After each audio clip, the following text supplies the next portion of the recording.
Good morning, student. Welcome to today's science and technology lecture part second. Student, we had discussed the chapter number 8, useful and harmful microbes. मग useful and harmful मायक्रोब्समध्ये आपण पाहिलं होतं की त्याच्यामध्ये दोन microbes आपण त्याच्यामध्ये लॅक्टोबॅसिलाई असेल, रायझोबियम असेल किंवा ईस्ट असेल, ह्या युजफुल मायक्रोबचा काय केला आहे, स्टडी केला आहे. त्यानंतर आपल्याला अजून एक मायक्रोब्स पाहायचा आहे, आणि त्या अजून एक मायक्रोब्समध्ये त्यांनी नेक्स्ट जो पॉईंट आहे आपला, तो नेक्स्ट पॉईंट कोणता आहे, अँटीबायोटिक्स. नेक्स्ट पॉईंट आहे आपला तो कोणता आहे, अँटीबायोटिक्स. मग ह्या जो अँटीबायोटिक्स आहे त्या अँटीबायोटिक्समध्ये त्यांनी म्हणले, अँटीबायोटिक्स म्हणजे मराठीमध्ये आपण त्याला काय म्हणतो, प्रतिजैविके असं म्हणतो. मराठीमध्ये आपण त्याला काय म्हणतो, प्रतिजैविके असं म्हणतो. मग ह्या अँटीबायोटिक्स म्हणजे प्रतिजैविके. मग हे अँटीबायोटिक्स म्हणजे बऱ्याच वेळा तुम्ही डॉक्टरकडे गेल्यावरती डॉक्टर सहज म्हणतो ह्या गोळ्या आहेत आणि एक तुम्हाला काय दिलेलं आहे, अँटीबायोटिक्स दिलेलं आहे. म्हणजे अँटीबायोटिक्स म्हणजे काय नेमकं ते आपल्याला काय करायचं आहे, पाहायचं आहे.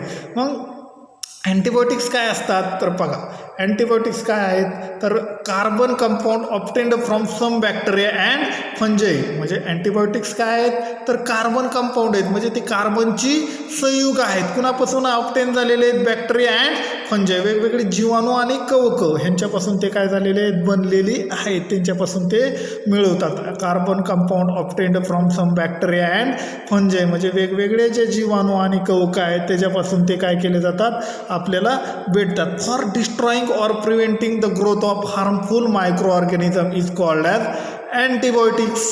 म्हणजे त्यांनी म्हणलेलं आहे की जे carbon compound obtained from some bacteria and fungi म्हणजे जे कार्बनची अशी संयुगे आहेत की जी जीवाणूंपासून आणि कवकापासून मिळवली जातात. For destroying or preventing the growth of harmful micro organism म्हणजे जे हार्मफुल मायक्रो ऑर्गॅनिझम आहे, जे हानिकारक आहेत, अपायकारक आहेत, जे हानिकारक अशा पद्धतीचे सूक्ष्मजीव आहेत त्यांची काय करतात तर ते डिस्ट्रॉईंग ऑर प्रिव्हेंटिंग द ग्रोथ म्हणजे डिस्ट्रॉईंग म्हणजे काय करणे, नाश करणे, नष्ट करणे, किंवा प्रिव्हेंटिंग म्हणजे काय करणे, प्रतिकार करणे. अशा कुणाचा नाश किंवा प्रतिकार करतात, the growth of harmful micro organism म्हणजे जे शरीराला जे हार्मफुल मायक्रो ऑर्गॅनिझम आहेत म्हणजे जे हानिकारक असे सूक्ष्मजीव आहेत त्या हानिकारक सूक्ष्मजीवांचा नाश किंवा त्यांच्या वाढीसाठी प्रतिकार करतात.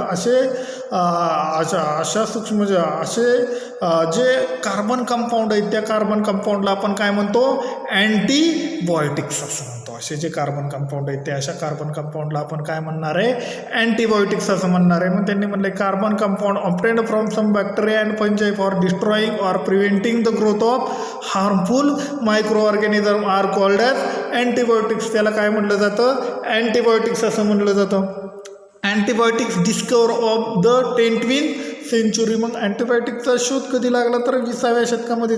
They have brought about the revolution in the field of medicine. म्हणजे त्यांनी सांगितले antibiotic discovery of the 10th century have brought about revolution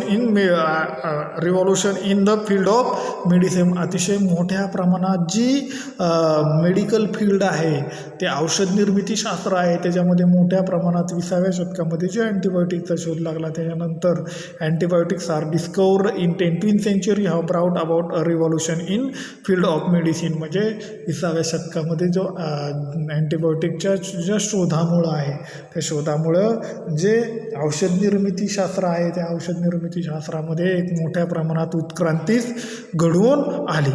तर पुढं काय म्हटलं, Even the disease like tuberculosis has been almost completely eradicated from the some countries. म्हणजे त्यांनी म्हटलेलं आहे की डिसीज लाईक टुबरकोलोसिस म्हणजे आपण त्याला म्हणतो क्षयरोग. मग क्षयरोगासारखे जर आजार आहे completely eradicated from the some countries म्हणजे काही देशामधून तर पार अतिशय हे आजार काय झाले, हद्दपारच झाले, म्हणजे पूर्णपणे हद्दपार झाले, नष्ट झाले, असे आपण इरिडिकेटेड म्हणजे आपण म्हणू शकतो. टुबरकोलोसिस क्षयरोगासारखे जे काही आजार आहेत ते अँटीबायोटिक्सचा शोध लागल्यामुळं ते काय झाले, काही देशामधून ते हद्दपार झाले पण पूर्ण नष्टच झाले, असंही आपण त्याला काय म्हणू शकतो. त्यांनी सांगितलं की in the field of medicine Even the disease like tuberculosis has been almost completely eradicated from some countries. म्हणजे काही देशातून अशा पद्धतीचे जे आजार आहेत ते काय झाले, हद्दपार झाले. मग त्यांनी म्हणले अँटीबायोटिक्स म्हणजे तुमच्या लक्षात आलं असेल, अँटीबायोटिक्स म्हणजे काय, कार्बन कंपाऊंड आहेत. कशापासून फॉर्म होतात तर antibiotics obtained from some bacteria and fungi. म्हणजे काही फंजाई म्हणजे आपण कवक वर्गे म्हणतो, कवक म्हणतो, आणि बॅक्टेरिया म्हणजे जीवाणू का ह्याच्यापासून ते ऑब्टेन होतात. आणि ते काय करतात, destroy and preventing the harmful growth of harmful micro organism. काही वेळेस पूर्णपणे नाश करतात किंवा जे काय हानिकारक सूक्ष्मजीव आहे त्यांच्या वाढीसाठी ते काय करतात, प्रतिकार करतात. मग त्यांनी म्हटलेलं आहे की पुढं बघा, मग त्यांनी म्हटलं की antibiotics mainly act against bacteria. म्हणजे अँटीबायोटिक्स मुख्यतः ते कोणाच्या विरोधात काम करतात तर बॅक्टेरियाच्या विरोधात काम करतात. मग बघा त्यांनी काय म्हटलंय, antibiotics mainly act against bacteria. कोणाच्या विरोधात म्हणजे जीवाणूंच्या विरोधात मुख्यत्वे ते काम करतात. मग काही असे अँटीबायोटिक्स आहेत की अँटीबायोटिक्स मेनली ॲक्ट अगेन्स्ट बॅक्टेरियाच्या जीवाणूच्या विरोधात तर ते काम करतातच, जीवाणूच्या अगेन्स्ट तर अँटीबायोटिक्स काम करतच असतात, परंतु ॲक्ट होतच असतात. परंतु सम अँटीबायोटिक्स म्हणजे काही अँटीबायोटिक्स असे आहेत, some antibiotics can be destroy protozoa. म्हणजे आदिजीवांसारखे जे सूक्ष्मजीव आहेत त्यांना सुद्धा नष्ट करण्याचं काम काही अँटीबायोटिक्स करत असतात. म्हणून त्यांनी म्हटलंय some antibiotics can be destroy protozoa. म्हणजे प्रोटोझोआसारखे सूक्ष्मजीव सुद्धा ते काय करतात, डिस्ट्रॉय करतात. Some antibiotics are useful against wide variety of bacteria. म्हणजे काही अँटीबायोटिक्स काय करतात तर वाईड व्हरायटी ऑफ बॅक्टेरिया म्हणजे विस्तृत ज्या जीवाणूंच्या जातीत, वेगवेगळ्या ज्या जीवाणूंच्या जातीत त्यांच्या अगेन्स्ट काय केले जातात, यूज केले जातात, वापरले जातात. म्हणून त्यांनी म्हटलंय some antibiotics are useful against wide variety of bacteria. म्हणजे जे वाईड व्हरायटी ऑफ बॅक्टेरिया म्हणजे तर तुम्हाला माहीत नाहीत, वेगवेगळ्या अशा पद्धतीच्या ज्या जीवाणूंच्या ज्या व्हरायटी आहेत त्यांच्या अगेन्स्ट तेव्हा काही अँटीबायोटिक्स काय करतात, युजफुल म्हणून काय केले जातात, उपयोगी वापरले जात असतात. त्यांनी म्हटलेलं आहे की काय अँटीबायोटिक्स मुख्यत्वे जीवाणूंच्या विरोधात कार्य करतात, पण काही सूक्ष्मजीव काही प्रतिजीविके असे आहेत की ते जे आदिजीवांसारखे जे सूक्ष्मजीव आहेत त्यांना सुद्धा ते नष्ट करतात. सम अँटीबायोटिक्स म्हणजे काही असे प्रतिजीविके आहेत, some antibiotics are useful against wide variety of bacteria. म्हणजे ते वेगवेगळ्या जे जीवाणू आहेत त्या वेगवेगळ्या जीवाणूंच्या विरोधात सुद्धा काही अँटीबायोटिक्स काय केले जातात, वापरले जातात. They are called as broad spectrum antibiotics. म्हणजे असे जे अँटीबायोटिक्स आहेत वाईड व्हरायटीच्या अगेन्स्ट जे युजफुल होत असतात अँटीबायोटिक्स, अशा अँटीबायोटिक्सला काय म्हणलंय तर त्यांनी म्हणलंय they are called as broad spectrum antibiotics. म्हणजे त्यांना विस्तृत क्षेत्र प्रतिजीविके, मराठीमध्ये आपण त्याला काय म्हणतो, विस्तृत क्षेत्र प्रतिजीविके असं सुद्धा काय केलं जातं, म्हटलं जातं. ब्रॉड स्पेक्ट्रम अँटीबायोटिक्स म्हणजे काय, विस्तृत क्षेत्र प्रतिजीविके. जे असे जे अँटीबायोटिक्स आहेत ते वाईड व्हरायटी ऑफ बॅक्टेरिया म्हणजे वाईड व्हरायटी ऑफ बॅक्टेरियाच्या अगेन्स्ट ते काय केले जातात, यूज केले जातात. म्हणजे बॅक्टेरिया तुम्हाला माहीत नाहीत, वेगवेगळ्या पद्धतीचे बॅक्टेरियाच्या व्हरायटीत त्यांच्या अगेन्स्ट अशा पद्धतीचे हार्मफुल बॅक्टेरियाच्या व्हरायटी त्यांच्या अगेन्स्ट हे काय केले जातात, यूजफुल ठरत असतात. म्हणून असे जे अँटीबायोटिक्स आहेत अशा अँटीबायोटिक्सला त्यांनी म्हटलं ब्रॉड स्पेक्ट्रम अँटीबायोटिक्स. मग ब्रॉड स्पेक्ट्रम अँटीबायोटिकचे काही एक्झाम्पल दिलेले आहेत. काय एक्झाम्पल आहेत, एक्झाम्पल ॲम्पिसिलिन. अँटीबायोटिकची काही एक्झाम्पल दिलेली. मग तुम्ही सहज घरातून जर कोणाला सर्दी खोकला ताप येत असेल तर बघा त्याच्यामध्ये काय दिसतं तर एखादा अँटीबायोटिक्स दिसतं. डॉक्टर तुम्हाला एखादा प्रतिजीविके देतो, अँटीबायोटिक्स देत असतात. मग त्याच्यामध्ये असे वाईड व्हरायटी ऑफ अँटीबायोटिक्स कोणते आहेत, ॲम्पिसिलिन आहे, अमॉक्झिसिलिन आहे, टेट्रासायक्लिन आहे. म्हणजे असे जे वाईड व्हरायटी ऑफ अँटीबायोटिक्स आहेत त्याची जी जाती आहे, जे त्याची ज्या एक्झाम्पल दिलेले आहे त्याच्यामध्ये त्यांनी म्हणलेले ॲम्पिसिलिन आहे, ॲमॉक्झिसिलिन आहे, टेट्रासायक्लिन आहे. ॲम्पिसिलिन, ॲमॉक्झिसिलिन आणि टेट्रासायक्लिन ही कोणाची एक्झाम्पल आहेत तर ब्रॉड स्पेक्ट्रम अँटीबायोटिक्स, जे कशाबरोबर युजफुल केलतात against wide variety of bacteria. मग ज्यावेळेस पॅथोजन आपण आयडेंटिफाय करतो, when the pathogen cannot be identified even though the symptoms of diseases are feasible, broad spectrum antibiotics are used. त्यांनी सांगितलं की पॅथोजन आपण काय करतो की पॅथोजन ज्यावेळेस आपण कॅनॉट बी आयडेंटिफाईड म्हणजे एखाद्या रोगाचा आपण जो जंतू आहे तो तुम्हाला काय होत नाही, आयडेंटिफाय होत नाही. अशा वेळेस तुम्ही ज्यावेळेस आयडेंटिफाय होत नाही अशा वेळेस त्याच्या सिम्पटम्सवरून फक्त त्या रोगाच्या लक्षणावरून फिजिबल त्यांनी म्हणलेलं आहे the symptoms of diseases are feasible म्हणजे तुम्हाला जे सिम्पटम्स दिसत आहेत ते फिजिबल सिम्पटम्सवरून काय केले जातात, ब्रॉड स्पेक्ट्रम अँटीबायोटिक्स यूज केले जातात. म्हणजे त्याच्या विरोधात जे अँटीबायोटिक्स ॲक्ट होत असतात म्हणजे डॉक्टर जे अँटीबायोटिक्स देत असतो ते कोणते अँटीबायोटिक्स असतात, ब्रॉड स्पेक्ट्रम अँटीबायोटिक्स यूज केले जातात. ज्यावेळेस तुम्ही काय होत नाही पॅथोजन ते आयडेंटिफाय होत नाही म्हणजे जो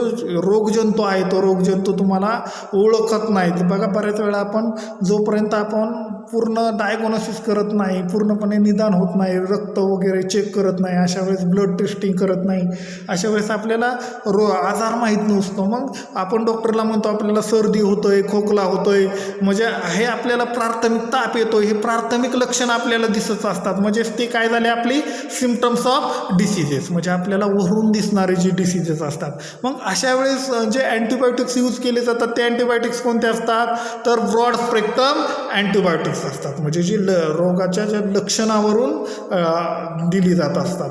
मग पुढं बघा, whenever pathogen of micro organism is identically the narrow spectrum antibiotics म्हणजे ज्यावेळेस पॅथोजन ऑफ मायक्रो ऑर्गॅनिझम म्हणजे ज्यावेळेस तो रोगजंतू सूक्ष्मजीव आयडेंटिफाय होतो त्यावेळेस काय केलं जातं, तर त्याच्या अगेन्स्ट कोणते अँटीबायोटिक्स दिली जातात, तर नॅरो स्पेक्ट्रम अँटीबायोटिक्स मराठीतून आपण त्याला म्हणतो मर्यादित क्षेत्र प्रतिजीविके असे म्हणलं जातं. मग हे नॅरो स्पेक्ट्रम अँटीबायोटिक्स केव्हा देतात, ज्यावेळेस डायग्नोसिस होतं, पूर्णपणे निदान होतं, आपल्याला कळतं की नेमका कोणत्या पद्धतीचा बॅक्टेरिया तुमच्या बॉडीमध्ये आहे, हार्मफुल बॅक्टेरिया बॉडीमध्ये आहे. अशा वेळेस नॅरो स्पेक्ट्रम अँटीबायोटिक्स काय केली जातात, दिली जातात. मग त्याच्यामध्ये कोणते एक्झाम्पल आहेत नॅरो स्पेक्ट्रम अँटीबायोटिकची, तर त्यांनी म्हणले पेनिसिलिन आहे, जेंटामायसिन आहे आणि इरेथ्रोमायसिन आहे. हे कशाची एक्झाम्पल आहेत, नॅरो स्पेक्ट्रम अँटीबायोटिकची एक्झाम्पल आहेत, पेनिसिलिन, जेंटामायसिन आणि इरेथ्रोमायसिन. मग पुढचा जो पॉईंट आहे इन्स्टिट्यूट ॲट वर्क, तो काय करायचा आहे तुम्ही तुमच्या सिलेबसमधून तो काय केलेला आहे, रिड्यूस केलेला आहे. मग जे नेक्स्ट जे अँटीबायोटिक्स आहे ते नेक्स्ट अँटीबायोटिक्स कोणतं आहे, पेनिसिलिन अँटीबायोटिक्स आहे. जे पुढचं जे अँटीबायोटिक्स आहे नेक्स्ट ते अँटीबायोटिक्स कोणतं आहे, पेनिसिलिन नावाचं अँटीबायोटिक्स आहे. मग पेनिसिलिन तुम्ही ऐकता बाबा, लहान मुलांना पेनिसिलिनची काय दिली जातात, इंजेक्शन दिली जातात. बऱ्याच वेळेला आजारी पडली तर बऱ्याच वेळेला पांढऱ्या कलरची पावडर पूर्वी असायची आणि ती पेनिसिलिनची पावडर आपण पूर्वीच्या काळी ती तशा पद्धतीची इंजेक्शन्स लहान मुलांना काय केली जायची, दिली जायची.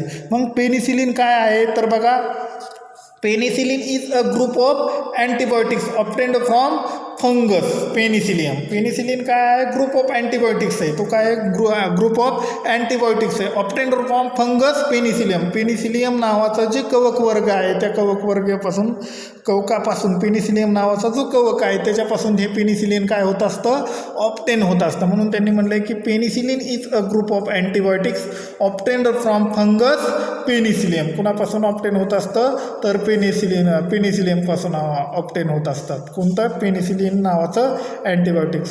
मग त्यांनी म्हटलं कशाच्या विरोधात वापरले जातात, and used for the controlling the infection caused by bacteria staphylococci आणि क्लोस्ट्रिडिया अँड स्ट्रेप्टोकोकाय. म्हणजे त्यांनी म्हटलेले की हे पेनिसिलिन कशाच्या अगेन्स्ट किंवा कधी वापरले जातात, तर त्यांनी म्हणले penicillin used for the controlling the infection caused by bacteria like staphylococci. म्हणजे जे हार्मफुल बॅक्टेरिया आहेत ते कंट्रोलिंग द इन्फेक्शन कॉज्ड म्हणजे अशा बॅक्टेरियाची जर इन्फेक्शन झाली, स्टेपेलोकोकाय असेल, क्लोस्ट्रिडिया असेल किंवा स्ट्रेप्टोकोकाय असेल, अशा बॅक्टेरियाचे इन्फेक्शन कंट्रोल करण्यासाठी पेनिसिलिन नावाचं अँटीबायोटिक्स काय केलं जातं बाळांनो, यूज केलं जातं. मग त्याचप्रमाणे त्यांनी म्हणले की medicine containing penicillin are useful for treat a certain bacterial infection of the ear, nose, throat and skin as well as disease like pneumonia and scarlet fever. म्हणजे त्यांनी म्हटलेले आहे की जे पेनिसिलिन नावाचं जे अँटीबायोटिक्स आहे ते medicine containing penicillin are useful treat certain bacterial infection. तसेच काही वेगवेगळ्या पद्धतीचे जीवाणूंचे जे इन्फेक्शन होतं त्याच्यामध्ये मग इयर असेल, तुमच्या कानामध्ये इन्फेक्शन होत असेल, नोज असेल म्हणजे तुमच्या नाकामध्ये, थ्रोट असेल किंवा स्किनवरती जरी इन्फेक्शन झालं तर अशा पद्धतीने पेनिसिलिन किंवा as a skin as well as diseases like निमोनियासारखा डिसीज असेल, स्कॅलर फेवरसारखा डिसीज असेल, अशा अगेन्स्ट पेनिसिलिन अँटीबायोटिक्स काय केलं जातं, यूज केलं जात असतं. मग तुम्हाला माहिती आहे पेनिसिलिन कशापासून बनवलं जातं, तर पेनिसिलियम नावाच्या फंगसपासून पेनिसिलिन ऑप्टेन होत असतं रिकाम्या जागेसाठी. हा महत्त्वाचा आहे, पेनिसिलियम लक्षात ठेवायचं आहे फिलिंग द ब्लँक्समध्ये. मग त्यांनी म्हणलं की काही क्वेश्चन म्हणजे काळजी करायची कशा पद्धतीने अँटीबायोटिक्स यूज केले जातात, तर ते क्वेश्चनमध्ये बघा, antibiotics शुल be taken only when prescribe by doctor. म्हणजे डॉक्टरांच्या सल्ल्यानेच अँटीबायोटिक्स तुम्हाला काय करायचे, घ्यायची आहे. डॉक्टरांच्या सल्ल्यानेच अँटीबायोटिक्स तुम्हाला घ्यायची आहे. दुसरं, don't purchase any antibiotics from medical store without prescription from doctor. डॉक्टरच्या चिठ्ठीशिवाय. प्रिस्क्रिप्शन म्हणजे काय, जे डॉक्टरने जी लिहून दिलेली चिठ्ठी असते त्याला प्रिस्क्रिप्शन म्हटलं जातं. मग अशा डॉक्टरच्या डोंट परचेस एनी अँटीबायोटिक्स. डॉक्टरच्या प्रिस्क्रिप्शनशिवाय कोणतंही अँटीबायोटिक्स काय करायचं नाही, आपण पर्च करायचं नाही म्हणजे खरेदी करायचं नाही. Don't consume antibiotics on your own to treat common diseases like throat infection, common cold or influenza. म्हणजे त्यांनी don't consume antibiotics on your own to treat म्हणजे स्वतः कॉमन डिसीजेस असतात, म्हणजे थ्रोट इन्फेक्शन म्हणजे घशात तुमच्या खवखव होत असते, कॉमन कोल्ड म्हणजे सर्दी किंवा इन्फ्लुएन्झा म्हणजे शीतजोर, सर्दी असेल, घशात इन्फेक्शन होत असेल तर आपण काय करतो, डॉक्टरला सहज म्हणतो ही जाऊन गोळी द्या, म्हणजे आपले स्वतःच आपण अँटीबायोटिक्स खरेदी करत असतो. परंतु हे असं करायचं नाही, म्हणून त्यांनी म्हणलं don't consume antibiotics on your own treat म्हणजे common disease like throat infection, common cold or influenza. आपण सहज मेडिकलमधून जाऊन तशा पद्धतीचा आजार झाले तर आपण म्हणतो सहज जरा सर्दीची गोळी द्या, परंतु अशा पद्धतीचे अँटीबायोटिक्स आपण कन्झ्युम द्यायचे, स्वतः घ्यायचे नाहीत परत किंवा सेवन करायचे नाहीत. परत पुढं काय म्हणलं आहे तेव्हा पुढं काय काळजी घ्यायची पुढची, even if you feel well before completing the prescribed course of the antibiotics you must be continue and complete it. म्हणजे त्यांनी काय म्हटलेलं आहे की काय म्हटलेलं आहे बघा की डोंट कन्झ्युम पुढं even if you feel well before complete of you prescribed course. म्हणजे तुम्हाला डॉक्टरने 4 दिवसाचा प्रिस्क्राईब केलेला असतं कोर्स. मग 4 दिवसाच्या कोर्स म्हणजे 4 दिवसाच्या गोळ्या दिलेल्या असतात, आहे का नाही. मग जर अशा पद्धती even if you feel well before completing the prescribe course, मग जो प्रिस्क्राईब केलेला कोर्स आहे त्या प्रिस्क्राईब केलेल्या कोर्सच्या 4 दिवस अगोदरच तुम्हाला 4 दिवसाचा कोर्स दिलेला आहे, परंतु 2 दिवसातच तुमची तब्येत ठीक झाली, व्यवस्थित वाटायला लागलं तर आपण काय करतो, जे दिलेले अँटीबायोटिक्स आहेत किंवा ज्या टॅबलेट दिलेले आहेत ते खायचं आपण काय करतो, टाळतो. परंतु त्यांनी म्हणलेले of the antibiotic you must be continue and complete it. म्हणजे तो तुम्ही काय करायचा आहे की कोर्स तुम्ही कंप्लीट करायचा आहे, निम्म्यातून तो सोडायचा नाही. म्हणून त्यांनी म्हटलेले की बऱ्याच वेळा काय होतं की जे काय हार्मफुल मायक्रोब्स आहेत तशीच ते बॉडीमध्ये असतात, ते इनॲक्टिव्ह झालेले असतात आणि ज्यावेळेस तुम्ही कोर्स इनकम्प्लीट करता म्हणजे अर्ध्यातच सोडता, तुम्हाला बरं वाटायला लागतं आणि नंतर ते काय होतात, मायक्रोब्स ॲक्टिव्ह होतात. कोर्स जर कंप्लीट नाही केलं तर पण पुन्हा तुम्ही आजारी पडण्याची शक्यता असते. इवन मग पुढे म्हणलं डोंट सजेस्ट ऑदर द पुढं काय म्हणलं आहे, don't suggest to other the antibiotics which were useful to you. म्हणजे त्यांनी आपल्याला जर एखाद्या डॉक्टरने अँटीबायोटिक्स दिलं असलं तर आपण काय करतो, सहज म्हणतो की दुसऱ्याला सांगतो तुला सर्दी होती काय, माझ्याकडे ही गोळी आहे, तू ही गोळी घे. अशा पद्धतीने कुणालाही सजेशन करायचं नाही. Don't suggest to other the antibiotics which we are useful to you. तुम्हाला उपयोगी असलेलं जे पडलेलं प्रतिजैविके दुसऱ्याला तुम्ही काय करायचं नाही, सुचवायचं नाही. पुढं बघा इंट्रोडक्शन टू सायंटिस्ट, हा सुद्धा पार्ट तुमच्या सिलेबसमधून रिड्यूस केलेला आहे, परंतु तुम्हाला सांगतो, एकदा वाचून दाखवतो फक्त कशा पद्धतीने अँटीबायोटिकचा शोध लागला किंवा कोणत्या शास्त्रज्ञांनी तो लावला. तर बघा, Alexander Fleming is professor of microbiology of ST Mary hospital has cultured of various bacteria and fungi in petri dishes in his laboratory. म्हणजे अलेक्झांडर फ्लेमिंग नावाचा एक प्रोफेसर होता, प्राध्यापक होता. कुठं होता तर ST Mary हॉस्पिटलमध्ये होता. तो काय होता, मायक्रोबायोलॉजी म्हणजे म्हणतो आपण सूक्ष्मजीवशास्त्राचा तो प्राध्यापक होता. तो हॉस्पिटलमध्ये वेगवेगळ्या जे बॅक्टेरियाचे जे कल्चर आहेत, फंजायचे जे कल्चर आहेत, ते पेट्री डिशमध्ये तो लॅबोरेटरी म्हणजे त्याच्या स्वतःच्या लॅबोरेटरीमध्ये तो कल्चर तयार करत होता. मग ते तयार करत असताना on 3 September 1928 while observing a staphylococci culture he made on a interesting observation on a petri dish. म्हणजे त्यांनी 3 सप्टेंबर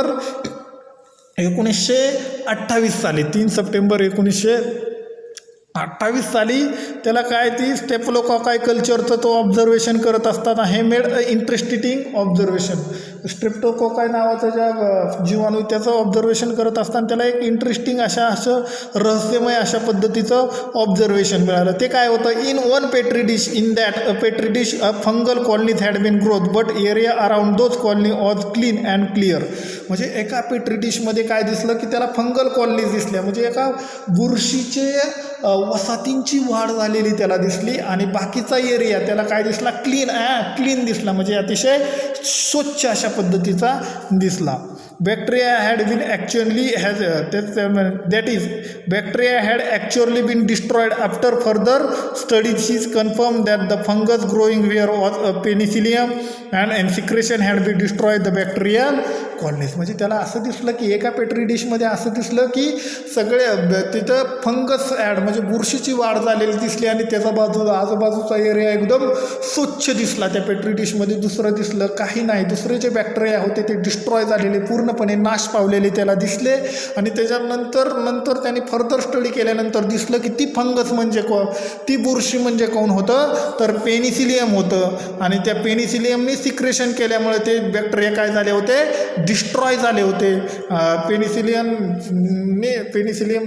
पेनिसिलियम सिक्रेट केल्यामुळे ते काय झालं होतं, बॅक्टेरिया डिस्ट्रॉय झाले होते पेनिसिलियमच्या सिक्रेशनमुळं, स्रवणामुळं. मग त्यांनी म्हणले द फर्स्ट अँटीबायोटिक, मग ह्याच्यातूनच त्यांनी म्हणले the first antibiotic penicillin had been discovered accidentally and this from the basis of attempt to find course of incurable disease. म्हणजे त्यांनी म्हटलेलं आहे की the first antibiotics penicillin had been discovered accidentally, अशातच अपघातातून ह्याचा मग काय झाला, शोध लागला. दिस फ्रॉम त्या अशातून काय लागला, पहिला प्रतिजीविका आहे त्याचा पेनिसिलियम नावाच्या पहिल्या प्रतिजीविकाचा शोध लावला. This from the basis of attempt find a cures of incurable disease. म्हणजे वेगवेगळे जे इन्क्युरेबल डिसीज आहेत त्याच्यावरती आउट केला. Should be always a grateful to Alexander Fleming for discovering the life saving antibiotics. मग आपण हे लाईफ सेविंग अँटीबायोटिक्स म्हणजे जीवन वाचवणारं अलेक्झांडर फ्लेमिंग जे लाईफ सेविंग अँटीबायोटिक्स शोधून काढलं त्याच्याबद्दल आपण त्याचं ऋण काय केलं पाहिजेत, व्यक्त केलं पाहिजेत. हा पार्ट सिलेबसमधून तुमचा थोडासा रिड्यूस झाला असावा. ठीक आहे.